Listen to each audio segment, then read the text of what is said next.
आप सभी को जय मसीह की। प्रभु आप सभी को बहुत आशीष दे कि आप परमेश्वर के वचन को सुनते हैं और मानने की कोशिश करते हैं और इस पर चलने की पूरी इच्छा रखते हैं और कोशिश करते हैं।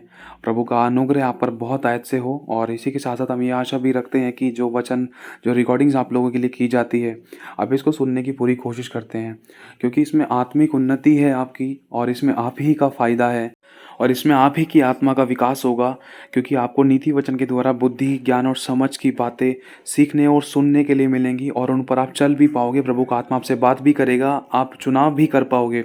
और इसी के साथ साथ जिन लोगों के पास समय ज़्यादा नहीं होता, जो बिजनेसमैन है, वो फ़ोन में भी पढ़ने की पूरी कोशिश करें 10 से 15 मिनट। लेकिन अगर आपके पास समय है तो इसको भी सुनने की पूरी कोशिश करें, या फिर अपने घर पे पवित्र बाइबल का नीति वचन एक एक अध्याय तारीख के हिसाब से पढ़ना शुरू करें। तो आज आज के दिन के अनुसार 1 तारीख और पहला नीति वचन, पहला अध्याय और पहली आयत से हम पढ़ेंगे। दाऊद के पुत्र इज़राइल के राजा सुलेमान के नीति वचन। इनके द्वारा पढ़ने वाला बुद्धि और शिक्षा प्राप्त करे और समझ की बातें समझे और काम करने में प्रवीणता और धर्म और न्याय की शिक्षा पाए, कि भोलों को चतुराई और जवान को ज्ञान और विवेक मिले, कि बुद्धिमान सुनकर अपनी विद्या बढ़ाए और समझदार बुद्धि का उपदेश पाए, जिससे वे नीति वचन और दृष्टांतों को और बुद्धिमानों के वचन और उनके रहस्य को समझे। यहोवा का भय मानना बुद्धि का आरंभ है, बुद्धि और शिक्षा को मूढ़ ही लोग तुच्छ जानते हैं। हे मेरे पुत्र, अपने पिता की शिक्षा पर कान लगा और अपनी माता की शिक्षा को ना छोड़ ना तज, क्योंकि वे मानो तेरे सिर के लिए शोभायमान मुकुट और तेरे गले के लिए कंठमाला होगी। हे मेरे पुत्र, यदि पापी लोग तुझे फुसलाएं तो उनकी बातें ना मानना। यदि वे कहें कि हमारे संग चल, हम हत्या करने के लिए घात लगाएं, हम निर्दोषों की ताक में रहें, हम अधलोक की नाई उनको जीवित कब्र में पड़े हुओं के समान नमूचा निगल जाएं। हमको सब प्रकार के अनमोल पदार्थ मिलेंगे, हम अपने घरों को लूट से भर लेंगे।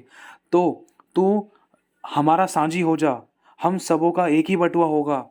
तो हे मेरे पुत्र, प्रभु कह रहा है आपसे और मुझसे कि तू ऐसे लोगों की संगति मत करना, ऐसे लोगों के मार्ग में ना चलना, वरन उनकी डगरों में पाँव भी ना धरना, क्योंकि वे बुराई ही करने को दौड़ते हैं और हत्या करने के लिए फुर्ती करते हैं, क्योंकि पक्षी के देखते हुए जाल फैलाना व्यर्थ होता है। और ये लोग तो अपनी ही हत्या करने के लिए घात लगाते हैं, क्योंकि इंसान जो बोता है वो काटता है, और अपने ही प्राणों को की घात की ताक में रहते हैं। और सब लालचियों की चाल ऐसी ही होती है, उनका प्राण लालच ही के कारण नष्ट हो जाता है।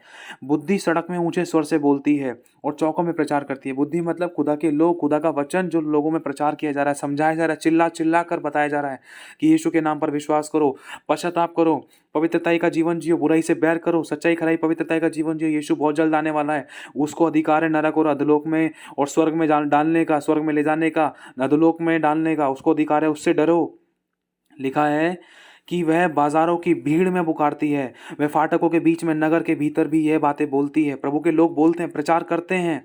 हे भोले लोगों, तुम कब तक भोलेपन से प्रीति रखोगे? हे ठट्ठा करने वालों, हे मजाक करने वालों, हे परमेश्वर की बातों को मजाक में उड़ाने वालों, तुम कब तक ठट्ठा करने से प्रसन्न रहोगे? और हे मूर्खों, तुम कब तक ज्ञान से बैर रखोगे? परमेश्वर की ज्ञान की बातों से तुम कब तक बैर रखोगे?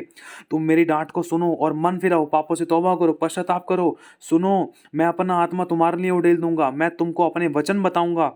लिखा है, मैंने तो तुम्हें पुकारा लेकिन तुमने इनकार किया, और मैंने तुम्हारे आगे हाथ फैलाया, मैंने बुलाया कि तुम आओ मेरे बच्चों, मेरे पास आओ, मुझसे जीवन पाओ, मुझसे जीवन का जल पाओ, लेकिन तुमने किसी ने ध्यान ना दिया। मेरा वचन तुम्हारे पास पहुंचा लेकिन तुमने इग्नोर किया, तुमने मेरे लोगों को सताया, वरन तुमने मेरी सम्मति को, मेरी सारी सम्मति को तुमने अनसुनी कर दिया, मेरी ताड़नाओं को तुमने मूल्य ना जाना।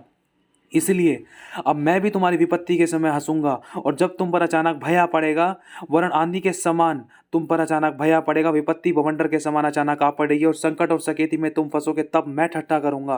क्योंकि मेरा वचन तुम्हारे तक पहुंचा लेकिन तुमने नहीं सुना। उस समय तुम मुझे पुकारोगे, मैं ना सुनूंगी, तुम मुझे यत्न से तो ढूंढोगे परंतु तुम ना पाओगे, क्योंकि तुमने ज्ञान से कैसा बैर किया, और यहोवा का भय को मानना, उसकी आज्ञा का पालन करना तुम्हें अच्छा नहीं लगा। उन्होंने मेरी सम्मति ना चाही, तुम लोगों ने मेरी सम्मति ना चाही, वरन मेरी सब ताड़ना को तुमने तुच्छ जाना। इसलिए इसीलिए तुम अपनी करने का फल आप भोगोगे और अपनी युक्ति के फल से आगा जाओगे, क्योंकि भोले लोगों का भटक जाना उनके घात किए जाने का कारण होगा, और निश्चिंत रहने के कारण मूढ़ लोग नष्ट होंगे। परंतु जो मेरी बातों को सुनेगा और मेरा भय मानेगा, वो निडर बसा रहेगा और बेखटके सुख से रहेगा। प्रभु आशीष से आप सभी को। जय मसीह की। एक बात कहना चाहते हैं, ध्यान लगाओ, लेकिन जो भोले हैं, जो मेरी बातों को ध्यान से नहीं सुनते, नहीं मानते, उनके लिए क्या-क्या बातें बताई गई हैं। खुदा सबको बचाना चाहता है, खुदा नहीं चाहता कि कोई नाश हो, खुदा तो दुष्ट के मरने से भी खुश नहीं होता। खुदा तो चाहता है कि दुष्ट को भी मन फिराव का अवसर मिले, लेकिन इंसान मन तो फिराए, ताली 2 हाथ से बजती है। तो प्रभु आशीष दे आप सभी को जय मसीह की। हमें खुदा के पास मन फिरा कर आना है।